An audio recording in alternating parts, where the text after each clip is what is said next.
Over 90 years ago, people banded together to protect water resources. This was a small community here in Oxnard. We're here in Plaza Park, downtown Oxnard. And Oxnard itself was named for a sugar beet factory that was developed not far from here by the Oxnard brothers. The city started in 1903, about 24 years before United. As population started to increase, there was recognized the need for more water resources. In the case of Oxnard, they currently use about 25% of their water from their own groundwater pumping, about 25% through United Water Conservation District, and about 50% through Cayugas, a state water deliverer to the city.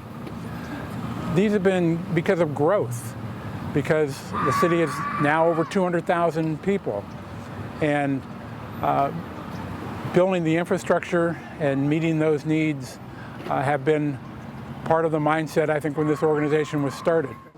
United is the only agency that does recharge groundwater. All other water agencies, cities, municipal industrial users utilize that groundwater.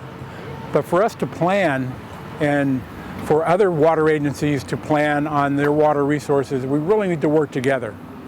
And for that reason, I think outreach is critically important. 8 years ago, but even more so today.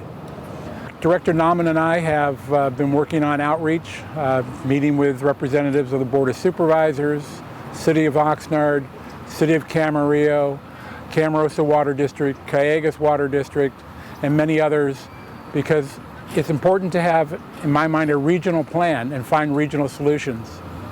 Well, one important key is that United is the only agency that is charged to refill groundwater basins and fight seawater intrusion. That responsibility allows other water agencies, cities, industrial users to pull water from the aquifer or in lieu of pumping through United's facilities to meet their water needs. 90 years ago, people pulled together, banded together, and formed an agency. They've built a dam, they've built a diversion off the Santa Clara River, they've built the infrastructure to move water around in our area, and have worked with other agencies to help them serve their population and their needs. We have some major projects before us right now. I know every agency can use another $100 million to take care of infrastructure or develop new projects. In the next 3 years, we have some critical projects.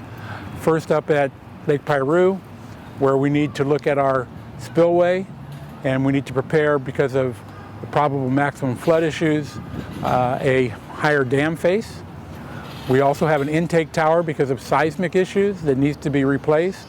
It's over 50 years old and it's coming to the end of its useful life.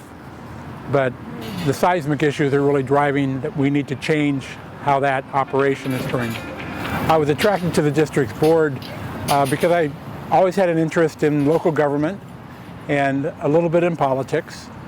I had a friend that served on the board and had asked him if the opportunity ever came available to let me know.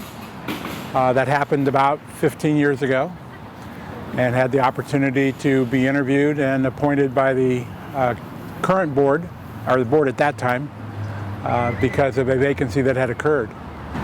I consider myself a newbie on the board because we have board members that have been, 3 of them, with almost 90 years of service themselves. So in seniority, it puts me about 5th in line as far as board member seniority.